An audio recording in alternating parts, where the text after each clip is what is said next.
Welcome back to Analytical Strategy. Today we're going to be talking about 5 players who I believe would have an extremely strong chance to win Survivor if they were to return. And prior to delving into them, I just want to talk you through how I came to this decision. Firstly, it is a pure focus on a returnee season, which is completely different to playing for your first time. There are a range of factors which contribute to winning a returnee season, such as original threat level, original placement, and a player's reputation.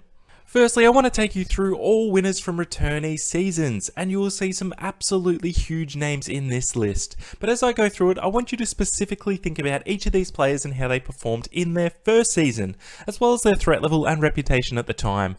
I will only go through the seasons where there have been at least 50% castaways as returning players, such as Fan vs Favourite and Blood vs Water seasons, and I will be excluding Winners at War due to it being an all-winners cast.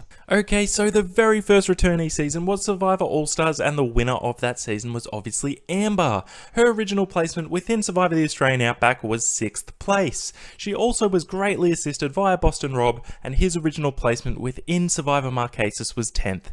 Neither of these two were really huge names until they appeared within All-Stars, and were honestly pretty lucky to make the cast. Similarly within Survivor Micronesia, Fans vs Favourite, the winner was Parvati, and she also placed 6th within her original season. Again, she really made a name for herself within her second appearance after winning Survivor Micronesia. So up next we have Heroes vs Villains, and the winner was obviously Sandra. She is the exception to the rule. She won both Pearl Islands and Heroes vs Villains.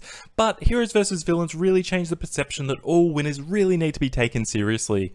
When this season aired, Sandra wasn't seen as a big name player, even after her winning Pearl Islands, but she proved the doubters wrong when she turned into the Queen, and arguably the best that had ever played at the time. She turned winners into big targets for all future seasons. So up next we have the second Fan vs Favourite season, and that was Survivor Caramel with the winner of Cochran. He originally placed 8th within Survivor South Pacific, and similarly to the previous winners, really didn't have a huge perception of being a big name player, and he didn't really make any huge or flashy moves within Survivor South Pacific. So up next we have the winner of Blood vs Water, and that was Tyson. He originally placed 8th within Token Cheens and 15th within Heroes vs Villains. Two, again, not really outstanding performances, and he really got the return due to his witty persona and characteristics. So our next winner was Jeremy within Survivor Second Chance or Cambodia, and he originally placed 10th within Survivor San Juan del Sur. Again, not a great outing, but he was a target after the merge.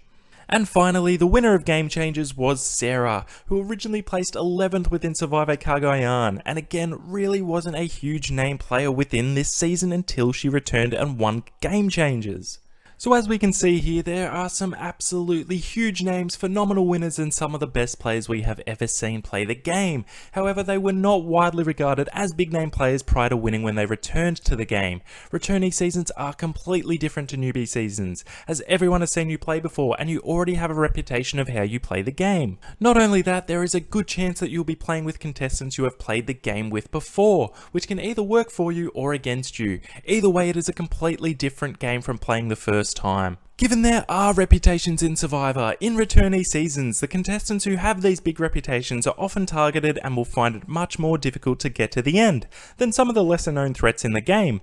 Think of Survivor All-Stars with Tina, Ethan and Hatch. Each of these contestants were winners and also left early in this season, which allowed a player like Boston Rob to make his own reputation and mark and legacy, and Amber to get all the way to the end and win, as their first performances weren't that overly threatening. The most common winners in these returnee seasons, as discussed, finished between around 10th to 6th place within their original season, which displays a great knowledge for the game and ability to succeed, but it doesn't put a huge target on your back into comparison to people who came 1st or 2nd, for example.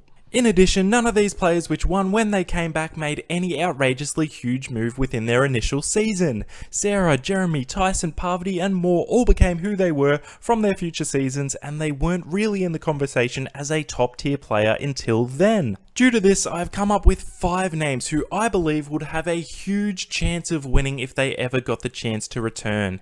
Each of these names I believe showed a large amount of talent in their original season, and put on a cast with bigger names around them will be able to display their full potential and create their own stamp in the history books of all-time phenomenal players. You may think I'm going to name people like Hayden Moss or Michael Yerger here, but again, although their placement fits the bill and I may even prefer for them to come back than some of the players listed below, they still put themselves out there as big time players by making big, flashy, memorable moves, and these moves alone may make them too big of a threat to get to the end of a returnee season. Remember, a lot of these superstars did not make their mark until their second time around, and are now widely considered the best players of all time, and I think these players could potentially do the same thing. So the first player I'm going to be discussing is LJ McKanas, who placed 9th overall in Survivor Cagayan. I just see LJ winning Survivor, that's all there is to it. I feel like almost any season LJ came back for, he would be my winner's pick regardless of the cast, which I know is an absolutely huge call. I feel like he has a fantastic natural ability for the game. He is a people person to say the least, and he has the type of personality that can get along with all individuals and adapt to their personas. He is also extremely good at puzzles and other components of the physical portion of the game. He ran into a pretty decent Survivor player in Tony Vlachos, who put a stop to his game in Cagayan, but I think something like that would only make him more aware of his second time playing, as again he is the type of player that can be self-aware enough to adapt and change his style from his first time around to improve when he came out to return a second time. I also love to see how passionate he was about Survivor at Ponderosa after being voted out. He just wanted to be back in the game so badly and really had an internal drive to succeed. I am a huge LJ fan and I think he is an extremely underrated player. He has a great head on his shoulders and I think he would do very, very well if he got the chance to play again. So after LJ, we're going to be talking about Josh Canfield, who placed 11th within Survivor San Juan del Sur. So within San Juan del Sur, there were two people in control of the game by the time the merge hit, and they were Josh, who came 11th, and Jeremy, who came 10th. Now one of those players had the chance to come back and prove themselves, and now they are one of the best players to ever play the game. And I think Josh could replicate Jeremy's footsteps and do the same thing. Now when I was watching this season for the first time, I really thought Jeremy or Josh was going to win. And after both of them were voted out back to back, it really allowed players like Natalie and John to evolve and step up to take over the game. Josh again is the type of player who I think would learn from his mistakes the first time playing, such as voting for Baylor early to maintain trust and longevity of their alliance was a really good play, but not bringing her in on that plan until after the vote was a little sketchy. I also think in Loved One seasons the dynamic is just so different to an all individually based season. Having your loved one there at merge makes it much more difficult to get to the end and win, as seen with Tyson and Natalie winning the Blood vs Water season so far, with both of their loved ones leaving early in the game. So I think bringing Josh back to play his own game, he could be a really, really great player, and definitely one to watch out for. So up next, we're going to be talking about Victoria from Survivor The Edge of Extinction, where she finished in 6th place. Now, Victoria for me was the best player in Survivor The Edge of Extinction, and I don't think I'm alone in that assessment. This could be a factor in her potentially being a target if she were to return, but I think there is one man that could have protected her, and that man is Rick Devens. The Edge really was the Rick show with his amazing character, witty confessionals and flashy gameplay, and due to this it limited the amount of airtime the other players received on the show. Seeing how Victoria crafted the Aubrey blindside in this season alone shows me enough that she is a legit player in this game. She is extremely difficult to read. She is able to pitch ideas that benefit the contestants that she is talking to, whether they be true or false, and she is able to do all of this without really putting herself in the spotlight. So if Chris didn't come back from the Edge and let everyone know how big of a jury threat Victoria was, she could have easily won this season. You don't have to be an overly flashy player to be a good player in Survivor. I'm a huge fan of Victoria, and I think with the right cast she could absolutely be a danger to winning if she were to ever return to the game. So after Victoria, we're going to be talking about Tyler Fredrickson from Survivor Worlds Apart, where he finished in 7th place.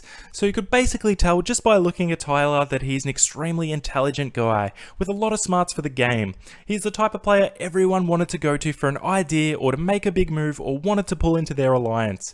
He was really the main piece in a lot of key moments within Worlds Apart, and it was until everyone figured that out that he turned into a huge target overall. Now if Tyler got to come back and play on a season full of huge targets, I think he is that smart and that switched on socially and strategically that he could continue to make these big plays and be the person that everyone wants to align with, but not get as much attention due to there being other key players around him. He would absolutely be one to watch out for if he got to play again, and again is another player I can just see winning the game, but not only that, but be really, really content with him as a winner and what he would do to get there. And the fifth player I'm going to be talking about is Chris Hammonds, who placed 11th within Survivor Millennials vs Gen X. So Chris is probably from these five to me the least likely to win if he were to return, purely because he is built like a Mack truck. But other than that, I think he is really switched on and has a lot of attributes a Survivor should have. I think due to his size and how good he was at challenges, he would be able to coast to the merge in almost any season, and he is able to connect and create social bonds really well. His relationship with Brett was a fantastic bromance, but also being so buddy-buddy with one person can isolate you and result in you being a threatening pair. So being able to expand these relationships and work with multiple people on a deep level will be very important to his success. Also, not that I've seen the full season, but I have seen clips of Chris and Brett on The Amazing Race, and I think it really highlights Chris's personality more from what we got to see of him on Survivor.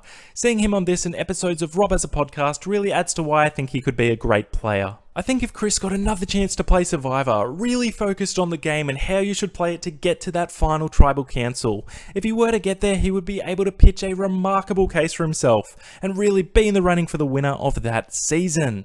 And finally, I also just want to give an honourable mention to Erin Lobdell, who placed 3rd within Survivor Token Chains. She doesn't fit the placement category based on the analytics I represented previously, or she hasn't played in a modern season recently, so I think it is unlikely we will get to see her play again, but to me she perfectly fits the threat level category, whilst possessing a great natural ability for the game.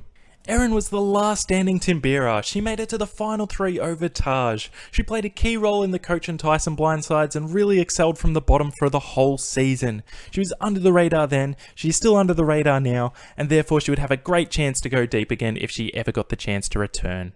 So there you have it, with a delve into some analytics of the game, some previous returnee winners and how these contestants performed within their first seasons. I think each of these players would have a really good chance to make it deep and potentially win the game if they were to return.